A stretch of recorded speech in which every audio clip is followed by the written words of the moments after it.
बहुत ही हैरानी की बात है कि एक तरफ हम मंगल पर पहुंचने की कोशिश कर रहे हैं और दूसरी तरफ अपने ही धरती के रहस्यों से अब तक अनजान है। ऐसे ही धरती पर मौजूद तमाम रहस्यों में से एक है अमेज़न के जंगल, जो इतना विशाल और घने हैं कि अगर ये कोई देश होता तो दुनिया का 9वां सबसे बड़ा देश होता। यहाँ इतने बड़े और लंबे पेड़ है कि यहाँ पर जमीन पर रोशनी तक सही से नहीं पहुँचती।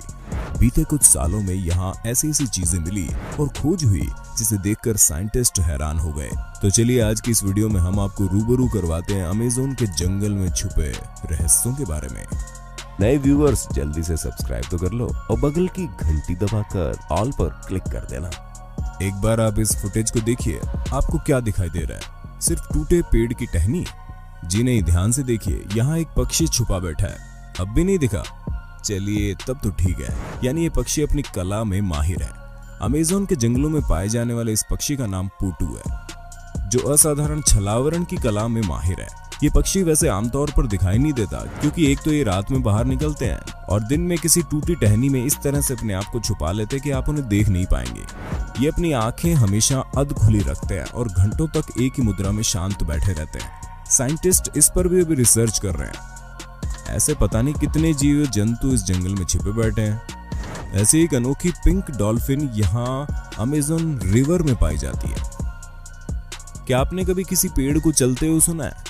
नहीं ना, अमेज़न के जंगल में एक ऐसा ही पाम ट्री है जो चल सकता है। जी हाँ, सही सुना आपने आज तक सिर्फ हॉलीवुड फिल्मों में पेड़ों को चलते देखा होगा, लेकिन अमेज़न जंगल में इतने रहस्य छुपे हैं जो सोच भी नहीं सकता कोई। हालांकि हमारे ये पेड़ वैसे नहीं चल सकते जैसा फिल्म में दिखाया गया है, क्योंकि इनके चलने की या यूं कहे आगे बढ़ने की गति बहुत धीमी है। होता यह है कि पेड़ की नई जड़ धूप के कारण उसी दिशा में ग्रो हो जाती है और पुरानी जड़ को रिप्लेस कर देती है, जिससे पेड़ सालों के अंतराल पर धूप की तरफ आगे खिसकते जाते हैं। इन्हें कास्पोना नाम से भी जाना जाता है। अमेज़न में लगभग सांपों की 70 प्रजातियां पाई जाती हैं, जिसमें से कुछ बहुत छोटे हैं और कुछ बहुत बड़े। लेकिन वहां के कुछ स्थानीय निवासियों का मानना है कि यहाँ कुछ ऐसे सांप मौजूद है जो बहुत ही विशाल है, जिसकी कल्पना भी हम नहीं कर सकते। पिछले साल सोशल मीडिया पर ब्राजील की एक वीडियो खूब वायरल हुई थी, जिसमें एक 18 फुट लंबा विशाल का एनाकोंडा एक व्यस्त सड़क को पार करने की कोशिश करता हुआ देखा जा सकता था, जिसमें उसकी मदद कुछ लोग ट्रैफिक को रोक कर करते हैं। उसी तरह एक फोटो भी इंटरनेट पर काफी समय तक वायरल रही, जिसमें चप्पू के सहारे एक नाव वाले ने एक रहस्यमय जीव को उठाया हुआ था। लेकिन जानकारों की माने तो ये भी एक मरे हुए विशाल एनाकोंडा की तस्वीर थी, जो ब्राजील में आई बाढ़ से बहकर नीचे आ गया था। लेकिन क्या आपने कभी सोचा है ये एनाकोंडा कितने बड़े हो सकते हैं? साइंटिस्ट के अनुसार एनाकोंडा 30 फुट तक लंबे हो सकते हैं और 2012 में मिला डायनासोर के समय का टाइटेनोबोआ सांप का जीवाश्म 42 फुट तक का था। लेकिन फिर भी वहां के नेटिव्स के अनुसार वहां 160 फीट लंबा एनाकोंडा देखा गया, जिसका केवल मुंह ही 6 फीट चौड़ा था। चलिए हवा में बात ना करते हुए फैक्ट पर बात करते हैं। पर्सी फॉसेट, जो एक ब्रिटिश भूगोलवेता, पुरातत्वविद और दक्षिणी अमेरिका के खोजकर्ता थे, उन्होंने साल 1906 में एक अभियान के दौरान एक 62 फुट लंबे विशाल का एनाकोंडा को देखने और गोली मारने का दावा किया। इसके बाद उन्होंने करीब 70 फुट लंबे एनाकोंडा को देखने का दावा किया। सिर्फ इतना ही नहीं, उन्होंने अन्य रहस्यमय जानवर को देखे जाने की सूचना भी दी, जैसे 6 फुट लंबे पैर वाली विशाल मकड़ी, जिसकी कहानियां स्थानीय लोगों में पहले से ही प्रचलित थी। पर्सी फॉसेट का मानना था कि ये जंगल अपने अंदर कई राज छुपाए बैठा है और इसके अंदर हमें और विशालकाय जीव मिल सकते हैं। इस कारण वो अमेज़न के जंगल में 1925 में रहस्यमय ढंग से गायब होने से पहले तक ऐसे ही खोज अभियान में लगे रहे थे। गायब होने वालों में उनके साथ उनका बड़ा बेटा और दोस्त भी शामिल था। इनके अचानक से गायब हो जाने का रहस्य आज भी बरकरार है। साल 1992 में अमेज़न के जंगलों में एक कैथोलिक पादरी को 75 फुट लंबा सांप दिखाई दिया था। अमेरिका में साइंटिस्ट के एक ग्रुप ने दावा किया कि धरती का सबसे बड़ा सांप टाइटेनोबोआ आज भी जिंदा है। कुछ थियरिस्ट मानते हैं कि साउथ अमेरिका के अमेज़न नदी में ये दैत्याकार जीव आज भी जिंदा है। आप इन विशाल सांपों की मौजूदगी पर क्या सोचते हैं? कमेंट करके बता दो जरा। अमेज़न के जंगल में सिर्फ रहस्यमय जीव जंतु ही नहीं, बल्कि हजारों सालों से इंसान भी रहते हैं। इनमें कुछ किनारों के आदिवासी कबीले ऐसे हैं जिनका संपर्क बाहरी दुनिया से है लेकिन कुछ ऐसे भी हैं जिनकी दुनिया अमेज़न के जंगल और जमीन तक ही सीमित है। ये बहुत अंदर रहते हैं, यहाँ तक कि हम भी इनके बारे में नहीं जानते। ब्राजील और पेरू की सीमा पर इंसानों की ऐसी जातियां मिली हैं जिससे दुनिया अनजान थी। एक हवाई फोटो में ये लोग पहली बार दिखे। फोटो में साफ दिखाई पड़ता है कि यहाँ के लोग तीर कमान लिए हुए हैं। एक फोटो में देखा गया कि आदिवासी हवाई जहाज पर तीर और भालों से हमला करने के लिए तैयार खड़े हैं और दूसरे 15 आदिवासी झोपड़ियों के पास खड़े विमान देख रहे हैं। शायद वो हवाई जहाज को एक बड़ा पक्षी समझ रहे हैं जो उन पर हमला कर सकता है। इनकी नाव, हथियार और झोपड़ी की कई तस्वीरें सामने आई। ये फोटो ब्राजील और पेरू की सीमा पर इन आदिवासियों के अस्तित्व का एक ठोस सबूत है और इस बात का भी कि मनुष्य भले ही मंगल पर उतरने की कोशिश कर रहा हो, भले ही कितनी ही प्रगति क्यों ना कर ली हो, पर अभी भी धरती पर ऐसे कोने मौजूद हैं जहां मनुष्य नहीं पहुंच सका है। इसके अलावा एक ऐसे ही कबीले के सदस्य की चुपचाप बनाई गई वीडियो भी मौजूद है जिसमें एक आदमी पेड़ काटते देखा जा सकता है। जानकारों के मुताबिक यहाँ गहरे जंगल में एक ऐसी ट्राइब भी रहती है जिसके लोग बहुत लंबे कद के हैं। उनकी नीली आंखें हैं, यानी बिल्कुल यूरोपियन लोगों जैसे दिखने वाले, जो यहाँ के अन्य निवासियों ट्राइब्स से बिल्कुल अलग है। 16वीं शताब्दी में Spanish Dominican missionary Gaspar D Carvajal ने इनके बारे में लिखा। 1925 में अमेरिकी खोजकर्ता अलेक्जेंडर हैमिल्टन राइस जूनियर भी इनसे मिले और हाल ही में साल 1977 में एक ब्रिटिश और ब्राजील खोजी दल द्वारा भी इनसे संपर्क किया गया। वे कौन हैं, कहां रहते हैं, ये कितने हैं, आज भी एक रहस्य है। शोधकर्ताओं को भूमध्य रेखीय क्षेत्र के भीतर गहरे अमेज़न वर्षावनों में काल्पनिक जादूगर के टावर से मिलता जुलता कुछ अजूबा मिला है। ये एक छोटी सी रेशम की संरचना है जिसे सिल्क हेंज नाम दिया गया। इस संरचना के बीच में एक छोटा सा टावर होता है जिसमें मकड़ी के अंडे होते हैं और टावरों के चारों ओर गोलाकार रेशम की बाड़ होती है। लेकिन किस लिए, ये अभी तक साफ नहीं है। उस टावर में से छोटी मकड़ियों के बच्चों को निकलते तो देखा गया, लेकिन इन संरचनाओं को किसने बनाया यह आज तक मालूम नहीं चला, क्योंकि आज तक इनके आसपास किसी वयस्क मकड़ी को नहीं देखा गया और मकड़ी इस तरह के देती भी नहीं है। सुरक्षा के मायने से भी वो जाल में ही अंडे देती है, इसलिए साइंटिस्ट का मानना है कि ये जरूर कोई नई स्पीशीज का काम हो सकता है। साइंटिस्ट का मानना है कि शायद इसका उपयोग छोटे भूखे कीड़ों से बच्चों की सुरक्षा करने के लिए हो सकता है। पहले सिल्क हेंज की खोज 2013 में जॉर्जिया टेक के छात्र ट्रॉय अलेक्जेंडर द्वारा पेरू में तम्बोप्ता नेशनल रिजर्व का दौरा करते समय की गई थी। अलेक्जेंडर ने जब सोशल मीडिया पर इसके बारे में जानकारी लेने के लिए पोस्ट किया तब मालूम पड़ा कि उन्हें आज से पहले किसी ने नहीं देखा है। अमेज़न के जंगलों में यूएफओ को देखे जाने का लोगों द्वारा हमेशा दावा किया जाता रहा है।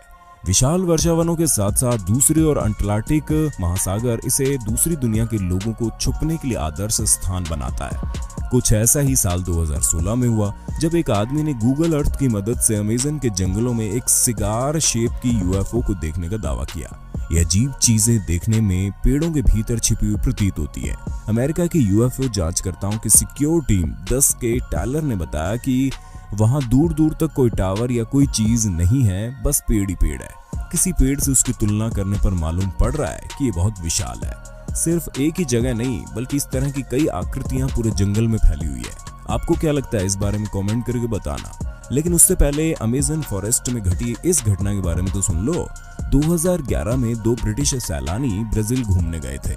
फॉरेस्ट में मुहाने वाले ममोसा क्षेत्र में इन पर्यटकों ने गलती से एक ऐसी तस्वीर खींची जो साइंटिस्ट के लिए सिरदर्द बन गई। एक प्रसिद्ध पैरानॉर्मल लेखक माइकल कोहेन द्वारा ली गई एक तस्वीर ने एक एलियन जैसी आकृति को जंगल में साफ साफ देखा जा सकता है, जिसके पीछे कुछ मीटर की दूरी पर एक गोलाकार लाइट भी चमक रही थी। इस क्षेत्र में पहले ही एलियंस को देखे जाने का पहले भी कई बार दावा किया जा चुका है, जिसके चलते ब्राजील सरकार ने ऑपरेशन प्रेटो नाम की एक इन्वेस्टिगेशन का गठन किया, जिसमें आर्मी को इस क्षेत्र में एलियन की मौजूदगी की जांच करने के लिए भेजा गया, लेकिन कुछ हाथ नहीं लगा। अमेज़न का जंगल दुनिया का सबसे बड़ा रेन फॉरेस्ट यानी कि वर्षावन है, जो कि 2.1 मिलियन वर्ग मील में फैला हुआ है। दक्षिण अमेरिका से ब्राजील तक फैले इस जंगल में लगातार कानूनी और गैर कानूनी तरीके से होने वाले पेड़ों के कटाव के कारण इसका क्षेत्रफल कम होता जा रहा है। जब ऐसे ही एक जगह पर साइंटिस्ट ने ड्रोन उड़ाकर कुछ तस्वीरें ली तो देखकर दंग रह गए। उन्हें यह जमीन पर 2000 साल से भी ज्यादा पुरानी आकृतियां खुदी हुई दिखाई दी। गोल, चकोर और रिंग के आकार की करीब 450 आकृतियां यानी जियोग्लिफ्स मिली थी, जिसको देखकर साइंटिस्ट हैरान है, क्योंकि पहले शोधकर्ताओं का मानना था कि अमेज़न वर्षावन आदमियों से अछूता रहा है। ये मानव निर्मित संरचना अभी भी एक रहस्य बनी हुई है। जिस तरह इंग्लैंड के स्टोनहेंज यानी कि लगभग 4000 साल पहले विशालकाय पत्थरों से बनी एक आकृति का रहस्य आज भी बना हुआ है, लेकिन साइंटिस्ट का मानना है कि इनका उपयोग शायद रक्षा, जल निकासी या शायद औपचारिक या धार्मिक कारणों से किया जाता रहा होगा। लेकिन सटीक जवाब किसी के पास नहीं है। क्या आपके पास है? इंडियाना जोन्स एक अमेरिकी मीडिया फ्रेंचाइजी है जो काल्पनिक पात्र doctor Henry Walton Indiana Jones के पुरातत्व खोजी कारनामों पर आधारित है। इस सीरीज की कई हॉलीवुड फिल्में भी आपने देखी होंगी, लेकिन क्या आप जानते हैं ये चरित्र पर्सी फॉसेट के असल जीवन से प्रेरित है। जी हाँ, वही पर्सी फॉसेट जिन्होंने 62 फुट लंबे विशालकाय एनाकोंडा को देखने और गोली मारने का दावा किया था। इनके ऊपर 2016 में एक फिल्म भी बनी है जिसका नाम लॉस्ट सिटी ऑफ जी है। ब्रिटेन में जन्मे पर्सी का मानना था कि अमेज़न में एक उन्नत और प्राचीन शहर छुपा हुआ है। जैसे जैसे साल बीतते गए उन्होंने इन जंगलों में कई खोजी अभियान किए। उन्होंने अनेक रहस्यमय जीवों के साथ साथ विशाल एनाकोंडा को देखने का दावा किया। कई नए कबीलों से मिले। उन्होंने सालों तक जंगल में जीवन बिताया, इसलिए उनका नाम दुनिया के महान खोजकर्ताओं में आज भी शामिल है। लेकिन उनके सिर पर सोने चांदी की बनी उस आधुनिक सिटी ढूंढने का जुनून सवार था जिसे सिटी ऑफ जी कहते हैं। साल 1920 में रियो डी जेनेरियो की नेशनल लाइब्रेरी में उन्हें एक दस्तावेज मिला जिसने उनके जीवन को हमेशा के लिए बदल दिया। वो पांडुलिपि 512 थी जिसे एक पुर्तगाली खोजकर्ता द्वारा 1753 में लिखा गया था, जिसमें उस पुर्तगाली खोजकर्ता ने दावा किया था कि उसने जंगल के बीच चांदी की दीवारों और सोने की छत वाली एक ऐसी सिटी देखी थी जो प्राचीन ग्रीस से मिलती जुलती थी। पर्सी फॉसेट ने जब ये सब पढ़ा तो उन्हें पक्का विश्वास हो गया कि उनकी सोच सही है। अगले ही साल 1921 में उन्होंने खोज शुरू कर दी, लेकिन बहुत बारिश होने की वजह से कई बार उनका अभियान रुक गया। फिर 1925 में उन्होंने अपने बेटे, दोस्त और 2 ब्राजीलियन मजदूरों के साथ पूरे हथियार, रसद व अन्य सामान के साथ दोबारा खोज चालू की।